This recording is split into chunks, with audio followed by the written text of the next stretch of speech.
Merci Monsieur Huyghe. Dernière intervention, Monsieur Philippe Vigier, vous avez la parole. Merci Monsieur le Président. Rapidement, Madame la Ministre, mes chers collègues. En fait, la question qui nous est posée, c'est de savoir si ou non nous sommes encore dans une république laïque. Derrière le mot laïcité, il y a le mot pratique religieuse, il y a le mot naturellement de croire ou ne pas croire.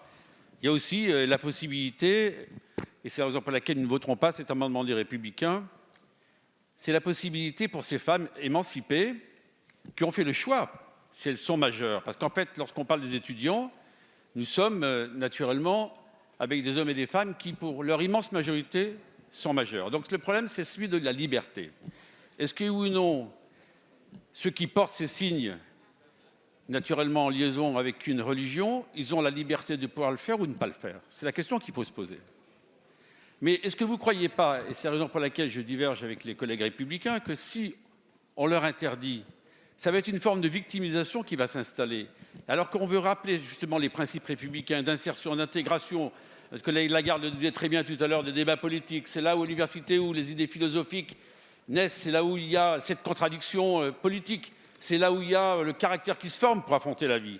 Eh bien au contraire, je pense qu'en interdisant ces signes, en particulier le port du voile, pour ces femmes qui ont fait le choix, qui ont passé une fois de plus ces épreuves et qui sont là, et c'est pour eux et pour elles, comme l'a très bien dit Marie-George Buffet, un signe d'émancipation, eh bien je pense que ça serait un effet totalement contre-productif.